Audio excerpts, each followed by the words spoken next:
സ്നേഹരാഗം ഭാഗം 26. അർജുൻ എത്തിയപ്പോൾ നേരം വൈകിയിരുന്നു. വന്ന് വാതിൽ തുറന്നു കൊടുക്കുമ്പോൾ പ്രഭാവതിക്ക് ദേഷ്യം വന്നു. അവർക്കിപ്പോൾ എണീക്കാൻ പറഞ്ഞാൽ തന്നെ നല്ല മടിയും ദേഷ്യവുമാണ്. ഇതിനിടയിൽ ഇത്രയും നേരം വൈകിയത് കൂടി കണ്ടപ്പോൾ പ്രഭാവതിക്ക് ശരിക്കും ദേഷ്യമായി. കുറച്ചു നേരത്തെ വന്നൂടെ നിനക്ക്, അവർ ചോദിച്ചു. ഇത്തിരി വൈകി പറഞ്ഞുകൊണ്ട് അവൻ അകത്തേക്ക് കയറി. നിനക്ക് പിന്നെ ഭക്ഷണമൊന്നും വേണ്ടല്ലോ അല്ലേ, ഞാൻ പോയി കിടക്കുക. അവൻ്റെ മറുപടിക്ക് കാത്തു നിൽക്കാതെ അവർ പിറുപിറുത്തുകൊണ്ട് മുറിയിലേക്ക് പോയി. മുറിയിൽ ചെന്ന് അവൻ വേഷം പോലും മാറാതെ ബെഡിലേക്ക് ചാഞ്ഞു. ഫോൺ റിങ് ചെയ്തപ്പോൾ എടുത്തു നോക്കി. കീർത്തനയാണ്. ഹലോ അർജുൻ, എന്തെടുക്കുക, കിടന്നോ? അവനോട് കീർത്തന ചോദിച്ചു. പുറത്തായിരുന്നു, അവൻ പതിഞ്ഞ ശബ്ദത്തിൽ പറഞ്ഞു. ഇപ്പൊ വന്നേയുള്ളൂ, കിടന്നു. മോൾ ഉറങ്ങിയോ? അവൻ ചോദിച്ചു. ഉവ്വ്, അവൾ മറുപടി പറഞ്ഞു.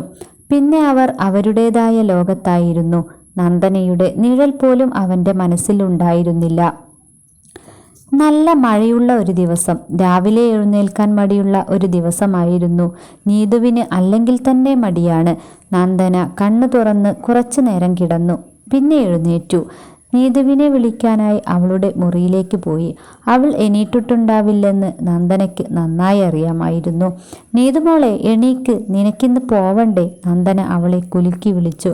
കുറച്ചു നേരം കൂടി ചേച്ചി, എന്നിട്ട് എണീക്കാം. അവൾ മടിയോടെ പുതപ്പിനുള്ളിലേക്ക് ചുരുണ്ടു. നിന്റെ ഒരു കാര്യം, നീ എണീറ്റ് കുളിച്ചേ, അപ്പോൾ ഈ തണുപ്പൊക്കെ മാറും. നന്ദന അവളുടെ മുഖത്തു നിന്നും പുതപ്പ് മാറ്റി. അതും കൂടിയായപ്പോൾ നീതു എണീറ്റു. അവൾക്കൊട്ടും ഉണർവില്ലായിരുന്നു. എന്നാലും അവൾ കണ്ണു തിരുമ്മി വാഷ്റൂമിലേക്ക് പോയി. നന്ദന അടുക്കളയിലെത്തിയപ്പോൾ അനിത ദോശയുണ്ടാക്കുകയായിരുന്നു. അവൾ ചട്നിക്ക് വേണ്ടിയുള്ള തേങ്ങ ചിരകി കൊടുത്തു. എന്നിട്ടവൾ കുളിക്കാനായി പോയി. കുളി കഴിഞ്ഞ് വന്നപ്പോൾ അനിത എല്ലാം ടേബിളിൽ എടുത്തു വെച്ചിട്ടുണ്ട്.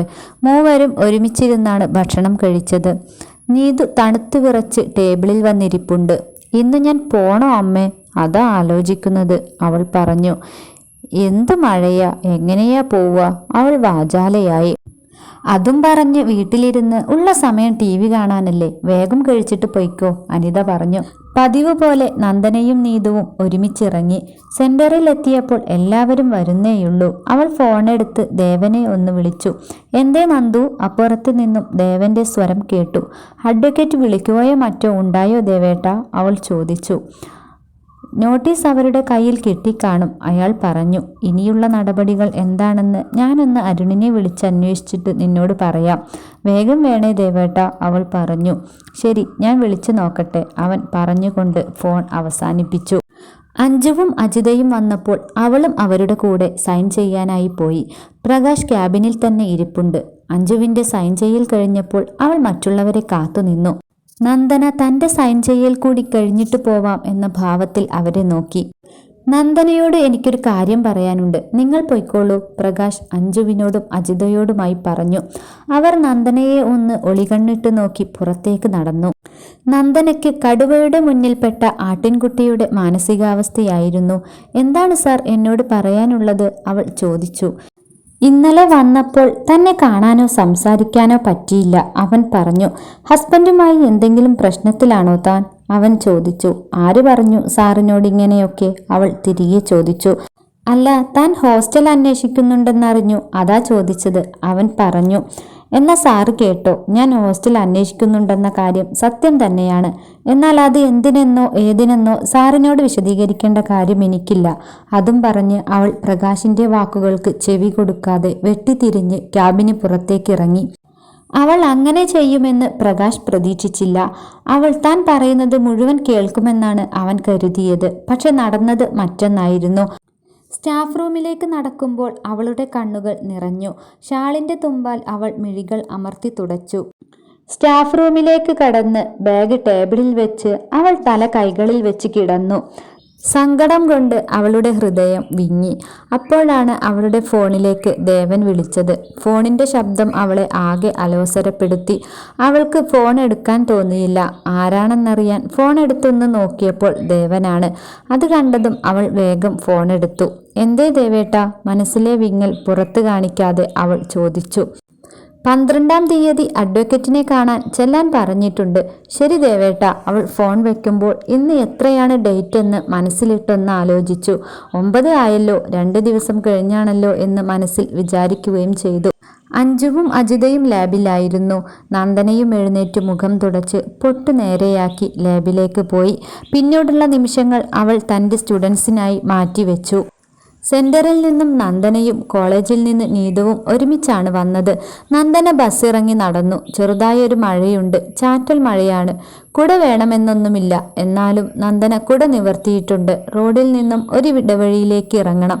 ഇടവഴി അവസാനിക്കുന്നിടത്തൊരു പാടവരമ്പാണ്. ഇടവഴി പിന്നെ മറ്റു വീടുകളിലേക്കാണ്.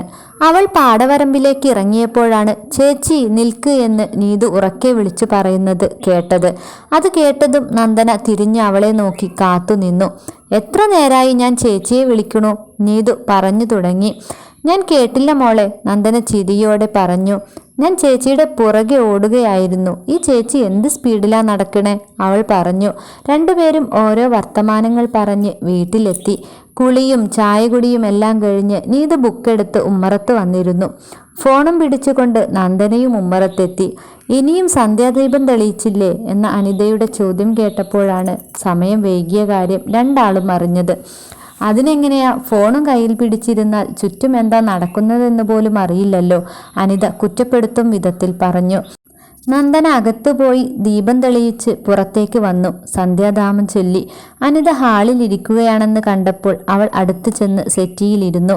ഞാൻ നാളെ ഹോസ്റ്റലിലേക്ക് മാറുകയാണ്, അവൾ മുഖവുര കൂടാതെ പറഞ്ഞു. നീ നിന്റെ തീരുമാനം മാറ്റിയില്ലേ? അനിത ചോദിച്ചു. ഞാൻ കരുതി നീ അത് അത്ര കാര്യമായിട്ട് എടുത്തിട്ടില്ല എന്ന്. ഞാൻ കാര്യമായിട്ട് പറഞ്ഞതാണമ്മേ. ഇനി എന്തായാലും എൻ്റെ തീരുമാനവുമായി ഞാൻ മുന്നോട്ട് പോവുകയാണ്. ഇതിനെക്കുറിച്ച് സംസാരിക്കാൻ ഞാനില്ല, പറഞ്ഞുകൊണ്ട് അവൾ എഴുന്നേറ്റു. നിൽക്ക്, നിനക്ക് പോകാതിരുന്നൂടെ? ആളുകൾ എന്ത് വിചാരിക്കും? ഇവിടെ നിനക്ക് എന്ത് കുറവാ ഉള്ളത്? അവർ മകളെ തടയാൻ നോക്കി. എനിക്കെല്ലാം ഒന്ന് റെഡിയാക്കി വെക്കണം. അനിതയുടെ വാക്കുകൾക്ക് ചെവി കൊടുക്കാതെ അവൾ നടന്നു. ഇനി ആര് എന്തു പറഞ്ഞാലും അവൾ കേൾക്കില്ലെന്ന് അനിതയ്ക്ക് മനസ്സിലായി. റൂമിലെത്തി അവൾ ബാഗിലേക്ക് ഡ്രസ്സുകളെല്ലാം എടുത്തു വെക്കുമ്പോഴാണ് നീതു വന്നത്. ചേച്ചി പോകാൻ തന്നെ തീരുമാനിച്ചല്ലേ? അമ്മയോട് പറയുന്നതെല്ലാം ഞാൻ കേട്ടു, അവൾ പറഞ്ഞു.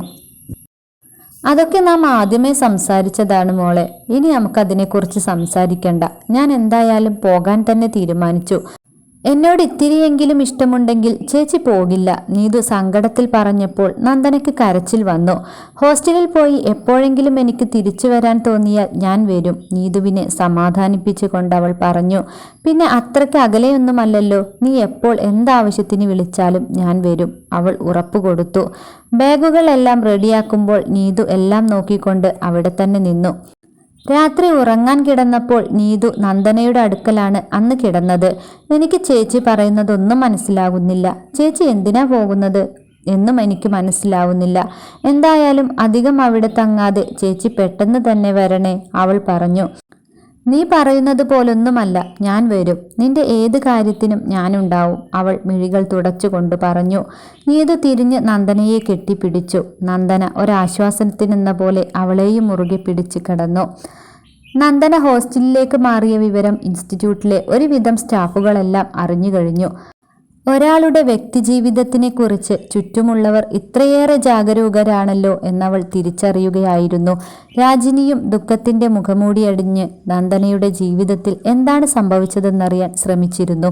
ഒരുമിച്ച് യാത്ര ചെയ്താൽ രണ്ടുപേർക്കും ഒരു സന്തോഷവും സമാധാനവും കിട്ടില്ല. അതിനാൽ ആ യാത്ര അവസാനിപ്പിക്കാൻ തീരുമാനിച്ചു എന്ന ഒരു മറുപടിയിൽ അവൾ എല്ലാം ഒതുക്കി. അവൾ മറ്റുള്ളവരിൽ നിന്നും ഒഴിഞ്ഞു മാറാൻ ശ്രമിച്ചു. മറ്റേതെങ്കിലും സ്ഥാപനത്തിലേക്ക് മാറണമെന്നവൾ ശക്തിയായി ആഗ്രഹിച്ചു. വൈകുന്നേരം ഹോസ്റ്റലിലേക്ക് പോകുമ്പോൾ അത് തന്നെയായിരുന്നു അവളുടെ മനസ്സിൽ. ഹോസ്റ്റലിൽ എത്താറായപ്പോൾ മതിലിൽ ചാരി നിൽക്കുന്ന ദേവനെയാണ് അവൾ കണ്ടത്. ദേവേട്ടൻ എന്താ ഇവിടെ? അവൾ ചിരിക്കാൻ ശ്രമിച്ചുകൊണ്ട് ചോദിച്ചു. നിന്നെ കാണണമെങ്കിൽ ഇവിടെ വരണ്ടേ? അതേ മന്ദഹാസത്തോടെ അവൻ മറുപടിയും പറഞ്ഞു. വരൂ, നമുക്ക് അങ്ങോട്ടിരിക്കാം. അവൾ അവനെ ഹോസ്റ്റലിന്റെ മുറ്റത്തുള്ള ഗാർഡൻ ഏരിയയിലേക്ക് ക്ഷണിച്ചു. അവിടെ സിമന്റ് കൊണ്ട് കെട്ടിയ ഇരിപ്പിടത്തിലേക്ക് ചൂണ്ടിക്കാണിച്ച അവൾ ദേവനോട് ഇരിക്കാൻ പറഞ്ഞു. ദേവൻ ഇരുന്നപ്പോൾ അവളും ഒരു സൈഡിൽ ഇരിപ്പുറപ്പിച്ചു. നീ എന്തൊക്കെയാ ഈ കാണിച്ചു കൂട്ടുന്നേ? ദേവൻ ചോദിച്ചു. നിനക്ക് ഇത്രയും ധൈര്യമുണ്ടാവുമെന്ന് ഞാൻ കരുതിയില്ല, അവൻ പറഞ്ഞു. എനിക്ക് ശരിയെന്ന് തോന്നിയതേ ഞാൻ ചെയ്തിട്ടുള്ളൂ. ദേവേട്ടൻ വന്ന കാര്യം പറയൂ. അവൾ ആ വിഷയത്തിൽ താല്പര്യമില്ലാത്ത മട്ടിൽ പറഞ്ഞു. നാളെയാണ് അഡ്വക്കേറ്റിനെ കാണാൻ പോവേണ്ടത്. രാവിലെ ഞാൻ എത്താം പറഞ്ഞുകൊണ്ട് അവൻ എണീറ്റു. ചായ കുടിച്ചിട്ട് പോകാം അവൾ പറഞ്ഞു. വേണ്ട, നിന്റെ ഇഷ്ടം നടക്കട്ടെ. അവൻ ഹോസ്റ്റലിന് പുറത്തേക്ക് കടന്നു. അവൻ പോകുന്നതും നോക്കി അവൾ അങ്ങനെ തന്നെ നിന്നു. പിറ്റേന്ന് രാവിലെ അവൾ ഓഫീസിൽ വിളിച്ച് ലീവ് പറഞ്ഞു. അഡ്വക്കേറ്റിനെ കാണാൻ പോകാനായി ഒരുങ്ങി. ഇറങ്ങി വന്നപ്പോഴേക്കും ദേവൻ കാറുമായി വന്നിരുന്നു. അവൾ ചെന്ന് കാറിൽ കയറി. കാർ മുന്നോട്ട് നീങ്ങി. അവർ ചെന്നപ്പോൾ അർജുന്റെ കാറും അവിടെ ഉണ്ടായിരുന്നു. രണ്ടുപേരും കൂടി സംസാരിക്കാനാണ് അഡ്വക്കേറ്റ് ചെല്ലാൻ പറഞ്ഞത്. കേസ് കോടതിയിലെത്തും മുന്നേ ഒന്നുകൂടി സംസാരിക്കാനായിരുന്നു അത്. ദേവൻ കാർ നിർത്തി. അവൾ പുറത്തിറങ്ങി. ദേവേട്ടാ, ഇപ്പോൾ വരാം അവൾ പറഞ്ഞപ്പോൾ അവൻ തലയാട്ടി. അവൾ വാതിൽ തട്ടിയപ്പോൾ യെസ് കമ്മിങ് അരുണിന്റെ ശബ്ദം പുറത്തേക്ക് വന്നു. അവൾ വാതിൽ മെല്ലെ തുറന്ന് അകത്തേക്ക് കയറി. അർജുന്റെ തൊട്ടടുത്ത സീറ്റിലേക്ക് കൈ ചൂണ്ടി അരുൺ ഇരിക്കാനായി പറഞ്ഞു. അവൾ അർജുന്റെ മുഖത്തേക്ക് തന്നെ നോക്കിയില്ല. എന്നാൽ അർജുൻ അവളെ ശ്രദ്ധിച്ചു. തൻ്റെ കൂടെ ഉണ്ടായിരുന്നതിനേക്കാൾ അല്പം കൂടി ഭംഗി വെച്ചു അവൾ എന്നയാൾക്ക് തോന്നി. ഒരു മിനിറ്റ്, ഇപ്പോൾ വരാം എന്നും പറഞ്ഞ് അരുൺ ഒന്ന് പുറത്തേക്ക് പോയപ്പോൾ അവിടം നിശബ്ദത തളം കെട്ടി. പിന്നിൽ ഡോറടയുന്ന ശബ്ദം കേട്ടപ്പോൾ നന്ദന ഒന്ന് ഞെട്ടി. തിരിഞ്ഞു നോക്കിയപ്പോൾ അരുണാണ്. നിങ്ങൾ സംസാരിച്ച് ക്ലിയർ ചെയ്ത ഒരു കാര്യം സംസാരിക്കാനാണ് നമ്മൾ വീണ്ടും ഇങ്ങനെ ഇവിടെ കൂടിയത് അരുൺ പറഞ്ഞു തുടങ്ങി. ഇതിപ്പോ നിങ്ങളൊരു കോംപ്രമൈസിന് തയ്യാറാകുമെന്ന് കരുതിയ നിങ്ങളെ ഒന്ന് വിളിച്ച് സംസാരിക്കാമെന്ന് കരുതിയത്. ഇതൊരു ഒത്തുതീർപ്പിന് നമുക്ക് ശ്രമിച്ചൂടെ? അരുൺ ചോദിച്ചു. സാർ, എന്നെ നിർബന്ധിക്കരുത്, അത് നടക്കില്ല അവൾ ഉറച്ചു പറഞ്ഞു. നന്ദന, ഞാൻ ഫോഴ്സ് ചെയ്യുകയാണെന്ന് കരുതരുത്. നിങ്ങളുടെ ജീവിതം ഒന്ന് നോക്കണ്ടേ? വല്ല മാറ്റവും സംഭവിക്കുമോ എന്നറിയാലോ അരുൺ പറഞ്ഞു. ഞാൻ പറഞ്ഞതൊന്നും സാർ സീരിയസ് ആയി എടുത്തില്ല എന്ന് തോന്നുന്നു നന്ദന പറഞ്ഞു. ഇനിയൊരു ചാൻസിനായി കാത്തിരിക്കുന്നത് എന്നോട് തന്നെ ഞാൻ ചെയ്യുന്ന വലിയൊരു തെറ്റാകും അവൾ പറഞ്ഞു. സാർ, ഞാൻ ഇവൾക്ക് വേണ്ടി എന്തൊക്കെ ചെയ്താലും പോരാന്ന് പറയുമ്പോൾ അവൻ മുഴുമിപ്പിക്കാതെ പറഞ്ഞു നിർത്തി. സാറിനറിയോ, ഒരു ദിവസം എന്നെ അടിച്ച് ബോധം മറിഞ്ഞപ്പോൾ ജീവിതം അവിടെ വച്ച് തന്നെ അവസാനിപ്പിക്കണം എന്ന് കരുതിയവളാ ഞാൻ അവൾ പതിയെ പറഞ്ഞു തുടങ്ങി. താൻ നന്ദനയെ ഉപദ്രവിക്കാറുണ്ടോ? അരുൺ അർജുനോടായി ചോദിച്ചു. അത് അത്ര സീരിയസ് ആയി നന്ദന എന്നോട് പറഞ്ഞില്ലല്ലോ അരുൺ നന്ദനയെ നോക്കി ചോദിച്ചു. അതിപ്പോ ഇത്ര പറയാനെന്താ? എൻ്റെ ഭാര്യയല്ലേ. എനിക്കിഷ്ടമില്ലാത്തത് കണ്ടപ്പോൾ അടിച്ചു. ചിലപ്പോൾ തല്ലേണ്ടി വന്നാൽ തല്ലും അർജുൻ ടേബിളിൽ ഉറക്കിയിടിച്ചുകൊണ്ട് പറഞ്ഞു. അവന്റെ ആ ഭാവം കണ്ടപ്പോൾ അരുൺ ഒന്നമ്പരന്നു. അവൻ ദേഷ്യം കൊണ്ട് കിതച്ചു. എനിക്കിനിയും പറയാനുണ്ട് അവൻ ഉറക്കെ പറഞ്ഞു. അരുണും നന്ദനയും അർജുനെ തന്നെ നോക്കി നിൽക്കുകയായിരുന്നു. നന്ദനയുടെ മുഖത്ത് ഒരു ഭാവവ്യത്യാസവുമില്ലാതെ അവൾ അർജുന്റെ ഭാവങ്ങളെ നോക്കിയിരുന്നു. അയാളിലെ ക്രൂരഭാവങ്ങൾ പുറത്തു വരികയായിരുന്നു. അർജുനെ അരുണിന് മനസ്സിലായത് അപ്പോഴായിരുന്നു. ഇവൾക്ക് പല ആളുകളുമായി ബന്ധമുണ്ട്. ഞാൻ ഓഫീസിൽ പോയി കഴിഞ്ഞാൽ പിന്നെ അതുതന്നെയാണ് അവൾക്ക് പണി അർജുൻ കിതച്ചുകൊണ്ട് പറഞ്ഞു. അത് കേട്ടപ്പോൾ നന്ദനക്ക് അവന്റെ ചെവിക്കല്ലിനിട്ട് ഒരടി കൊടുക്കാനാണ് തോന്നിയത്. അർജുന്റെ പറച്ചിൽ കേട്ട് നന്ദന എന്തായിരിക്കും ചെയ്തിട്ടുണ്ടാവുക എന്നറിയണമെങ്കിൽ അടുത്ത എപ്പിസോഡ് വരെ കാത്തിരുന്നേ മതിയാവും. കഥ കേൾക്കുന്ന കൂട്ടത്തിൽ ഏതെങ്കിലും കൂട്ടുകാർ നമ്മുടെ ചാനൽ സബ്സ്ക്രൈബ് ചെയ്യാതെ കാണുന്നുണ്ടെങ്കിൽ ഒന്ന് സബ്സ്ക്രൈബ് ചെയ്ത് സപ്പോർട്ട് ചെയ്യണേ. അതോടൊപ്പം ആ ബെല്ലൈക്കൺ ഒന്ന് എനേബിൾ ചെയ്ത് വെക്കുകയും വേണം. എന്നാലേ ഞാനിടുന്ന വീഡിയോസ് നിങ്ങൾക്ക് നോട്ടിഫിക്കേഷനായി ലഭിക്കുകയുള്ളൂ. അർജുൻ്റെയും നന്ദനയുടെയും ജീവിതം എങ്ങോട്ടേക്കാണ് ഒഴുകുന്നതെന്നറിയാൻ കഥ ഇനിയും തുടരും.